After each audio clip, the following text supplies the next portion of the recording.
الصلاة خير من النوم۔ السلام علیکم ورحمۃ اللہ وبرکاتہ۔ پیارے دوستو، ہر سال حج کے موقع پر حاجی لوگ شیطان کو کنکریاں مارتے ہیں جسے جمرات کہا جاتا ہے۔ اسی مرتبہ حاجی لوگ شیطان کو کنکریاں مار رہے تھے تو اس دوران ایک ایسا واقعہ رونما ہوا کہ جس پر یقین کرنا مشکل ہے۔ آج کی اس ویڈیو میں ہم آپ کو حج کے دوران پیش آنے والے اس عجیب و غریب واقعے کے بارے میں بتائیں گے جسے سن کر آپ لوگ دنگ رہ جائیں گے۔ اس لیے آپ سے گزارش ہے کہ ہماری اس ویڈیو کو آخر تک ضرور دیکھے گا، اور اگر آپ نے ابھی تک ہمارے چینل کو سبسکرائب نہیں کیا ہے تو ابھی سبسکرائب کریں، ساتھ میں موجود بیل آئیکن پر ضرور کلک کریں تاکہ مزید اپلوڈ ہونے والی ویڈیوز کا نوٹیفیکیشن آپ کو بر وقت ملتا رہے۔ ویڈیو کو لائک کریں، شیئر کریں اپنے دوستوں کے ساتھ، اور کامنٹ باکس میں اپنی رائے کا اظہار ضرور کیجیے گا۔ پیارے دوستو، اس فرائض کی ادائیگی میں سب سے مشکل مرحلہ حج کے دوران جمرات کو کنکریاں مارنے کا ہے۔ جمرات 3 مقامات پر واقع ہے۔ یہ وہ جگہ ہے جہاں پر مناسک حج کے دوران قربانی کا جانور ذبح کرنے کے بجائے اللہ کے حکم سے حضرت ابراہیم علیہ السلام نے سب سے محبوب لخت جگر حضرت اسماعیل علیہ السلام کو ذبح کر دینے کا فیصلہ کر لیا تھا۔ چنانچہ جب آپ نے اپنے بیٹے حضرت اسماعیل علیہ السلام کو لے کر مینا میں پہنچے تو 3 مقامات پر شیطان نے ابراہیم علیہ السلام کو ورغلانے اور بیٹے کی قربانی سے روک کر اللہ کی نافرمانی پر اکسانے کی کوشش کی تھی۔ حضرت ابراہیم علیہ السلام نے ان تینوں مقامات پر جمرہ اولا، جمرہ وسطیٰ اور جمرہ عقبہ یعنی آخری پر شیطان کو چھوٹی چھوٹی 7 کنکریاں مار کر دفع کرنے کا اقدام کیا تھا۔ چنانچہ حضرت ابراہیم علیہ السلام نے جب اپنے لخت جگر اسماعیل علیہ السلام کو لٹا کر گردن پر چھری پھیر دینے کا فیصلہ کیا تو اللہ تعالیٰ کی طرف سے فرشتے کے ذریعے بیٹے کی جگہ جنت سے دمبا ذبح کرا دیا گیا۔ شیطان کو 3 مقامات پر 7 کنکریاں مارنے کا عمل اللہ تعالیٰ کو اس قدر پسند آیا کہ یہ عمل مناسک حج کی ادائیگی کا حصہ بنا دیا گیا، جس کے مطابق ہر سال حاجی اللہ تعالیٰ کے احکام اور سنت ابراہیمی اور رسول کریم صلی اللہ علیہ وآلہ وسلم کے مطابق شیطان کو کنکریاں مارتے ہیں۔ یہ عمل ایک علامتی درجے میں ہے جس کا مقصد ہر مسلمان کو تربیت دینا ہے کہ زندگی کے ہر مرحلے میں شیطان جہاں جہاں بھی ورغلانے اور کسی نیک کام سے روکنے کی کوشش کرے اسے مار بھگایا جائے اور اپنے آپ کو شیطانی اثرات سے محفوظ رکھا جائے۔ ہمیشہ کی طرح اب کی بار بھی اس حج کے موقع پر تمام حاجیوں نے ان تینوں میں مقامات پر شیطان کو 7 کنکریاں ماری، مگر اس دوران جو ہوا اسے دیکھ کر سب دنگ رہ گئے۔ پیارے دوستوں، مناسک حج کی ادائیگی کے دوران جب سے امت مسلمہ کی خوشیوں کے حال عازمین حج کی تعداد میں اضافہ ہوا، اس وقت سے عموماً جمرات پر کنکریاں مارتے وقت بد نظمی اور بھگدڑ مچنے کی وجہ سے حاجیوں کی شہادت کے واقعات میں بھی اضافہ ہو رہا ہے، جبکہ حکومت سعودی عرب نے مناسک حج و عمرہ کی ادائیگی کے سلسلے میں حجاج کرام کے لیے سہولتیں اور ہر قسم کی آسائشیں فراہم کرنے کے لیے لائق صد تحسین و آفرین اقدام کیے ہیں۔ جمرات پر کنکریاں مارنے کا جہاں ہموار زمین پر اکھرا انتظام تھا، وہاں 4 منزلہ کشادہ نظام موجود ہے، جس کی وجہ سے جمرات پر حادثات میں خاصی کمی آئی ہے، لیکن کنکریاں مارنے کے اعلیٰ انتظامات کے باوجود گزشتہ سال شیطان نے ایسے حربے استعمال کیے کہ بھاری تعداد میں حجاج کرام شہید و زخمی ہو گئے۔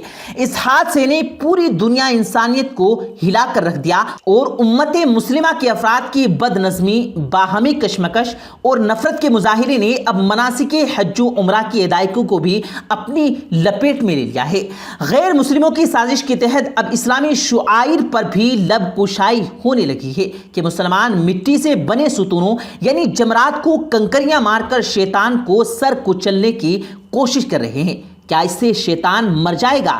پیارے دوستو، اس حوالے سے آپ کو بتاتے چلیں کہ اس بار حج کے موقع پر جب حاجی شیطان کو کنکریاں مار رہے تھے تو 3 مقامات پر بیشتر حاجیوں نے ایک حیولہ نما انسانی جسم دیکھنے کا دعویٰ کیا اور بیشتر نے اسے شیطان سے تشبیہ تھی۔ مینا میں جس طرح احکام الہی اور سنت ابراہیمی کی مخالفت کرنے والے شیطان کو کنکریاں مار کر سنگسار کرنے کا عمل بروئے کار آتا ہے، یہ اپنے مخالف اور دشمن کے خلاف نفرت و حقارت کی علامت کے طور پر ہے۔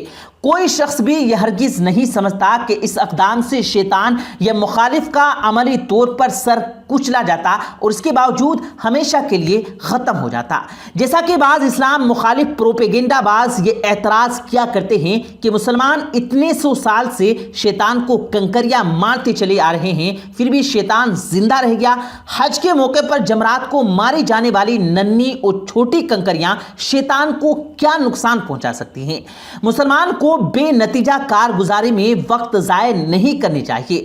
غیر مسلموں کے پروپیگنڈے کا مقصد مسلمانوں کو اسلامی شعائر سے منتفر اور مایوس کرنا ہے، جبکہ اپنے مخالف اور دشمن کو سنگسار کرنے اور اس کی قبر وغیرہ پر بھی پتھر پھینک کر اظہار نفرت کرنے کے واقعات پرانے زمانے سے چلے آ رہے ہیں۔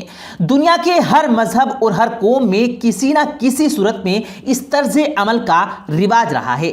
جیسا کہ حضرت نوح علیہ السلام کی قوم میں ان کی اصلاحی کوشش اور احکام الہی کی تبلیغ کے جواب میں جو کہا تھا، قرآن مجید کی سورہ شعراء کی 116 آیت میں ان الفاظ کے ساتھ میں اس کا تذکرہ ہے: اے نوح علیہ السلام، اگر تم باز نہ آئے تو تم بھی ان لوگوں میں سے ہوں گے جو سنگسار کیے گئے تھے۔ کوئی مخالف کو سنگسار کر دینے اور اس پر پتھر پھینکنے کی رسم حضرت نوح علیہ السلام سے پہلے سے چلی آ رہی ہے۔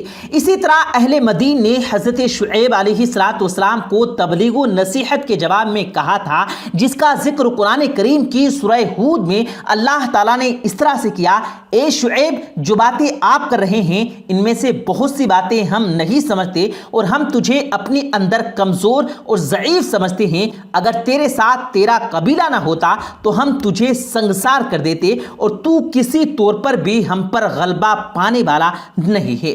قرآن کریم میں بیان کردہ ان دو حوالوں سے اندازہ لگایا جا سکتا ہے کہ مخالف اور دشمن کے خلاف غیظ و غضب اور نفرت کا اظہار اور سنگساری کا عمل زمانہ قدیم سے چلا آ رہا ہے۔ مسیحی کتابوں میں بھی اس کا تذکرہ موجود ہے کہ حضرت عیسیٰ علیہ السلام نے انجیر کا درخت دیکھ کر اس کا پھل کھانا چاہا۔ جب آپ اس درخت کے قریب گئے تو موسم نہ ہونے کی وجہ سے وہاں پتوں اور شاخوں کے سوا کچھ نہیں تھا۔ اس پر آپ نے اظہار ناراضگی کی صورت میں فرمایا: تو کبھی پھلدار نہیں ہوگا۔ چنانچہ انجیر کا وہ درخت خوش ہو گیا اور اس کا وجود ختم ہو گیا تھا، لیکن عیسائی اب تک مسلسل اس جگہ کو سنگسار کر رہے ہیں۔ یہ جگہ بیت المقدس سے جبل زیتون کو جاتے ہوئے بائیں جانب واقع ہے اور انجیل مقدس متی کے 21ویں باب کے نمبر 19 میں اس کا تذکرہ موجود ہے۔ زمانہ جاہلیت میں عرب کے لوگ جسے قابل نفرت سمجھتے اس کی قبر پر پتھر برساتے تھے۔ چنانچہ ابو رغال نامی شخص کی قبر پر اس لیے سنگساری کرتے اور پتھر برساتے کہ اس نے ہاتھیوں کے ساتھ مکہ معظمہ پر حملہ کر کے بیت اللہ کو گرا دینے کے مذموم ارادے سے آنے والے یمن کے حبشی گورنر ابرہہ کی مدد کی تھی اور اس کا ساتھ دیا تھا، لیکن وہ حملہ آور کے ہمراہ مکہ معظمہ تک پہنچنے سے پہلے ہی مارا جا چکا تھا۔ پیارے دوستو، ہماری دل سے یہ دعا ہے کہ اللہ تعالیٰ تمام مسلمانوں کو اپنے در پر بلائے اور ہمیں بھی حج کرنے کا موقع نصیب فرمائے۔